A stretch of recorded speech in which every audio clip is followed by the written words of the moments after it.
A fragile calm has just shattered. The United States has launched a heavy new wave of strikes on Iran after Tehran tried to attack American forces this week. President Trump says it's now America's turn to hit back hard, while Iran's Revolutionary Guard is vowing to punish, quote, the aggressor, and warning any country that helps the U.S. could face a harsh response. Oil prices jumped more than 7%, past $90 a barrel, as traders brace for a war nearing 5 months old to widen even further. Zelensky warned it was coming, and it was worse than feared. Russia fired a barrage of missiles and drones across Ukraine overnight, killing at least 8 people. 1 person died in Kyiv, 6 were killed in Dnipropetrovsk, and another in Poltava. Explosions reached as far west as Lviv, near the Polish border, forcing Poland to scramble fighter jets just to secure its own airspace. Russia's military says it also struck 3 cargo ships near Odessa that it accused of carrying weapons. France is now facing its worst wildfire crisis since World War II.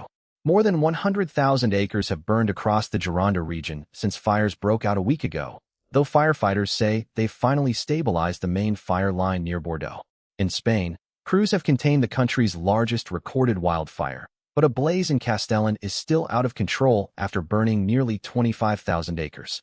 Now a 4th heat wave of the summer is pushing temperatures toward 42 degrees in France and 40 in Spain, raising fears the flames could reignite before any rain falls. Good news out of East Africa. Uganda says its Ebola outbreak is over.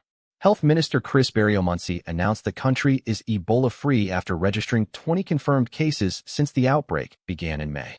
The declaration follows a mandatory 42-day monitoring period, which started after the last patient was discharged back in mid-June. But the virus is far from gone in the region.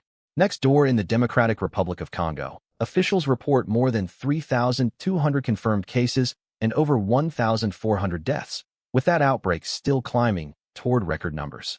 Trump wants the Supreme Court to erase an $83 million judgment.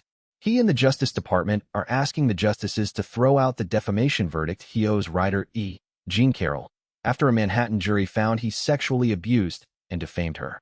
His lawyers argue he has presidential immunity for comments he made about Carroll back in 2019, while the Justice Department is invoking a law that shields government employees sued over their official duties.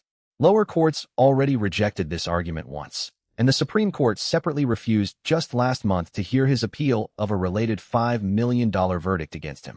For the first time in more than 600 years, storks are back in Derbyshire.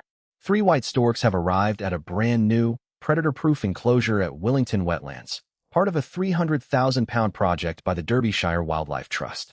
The birds vanished from the region around the 14th century, driven out by hunting and habitat loss, but sightings have been climbing in recent years as the trust prepared this site. It's also home to Derbyshire's first beavers in more than 800 years. Conservationists hope this trio is just the start of a healthy breeding population for the Midlands. Thanks for watching. Like, subscribe, and ring that bell to stay in the loop every single day.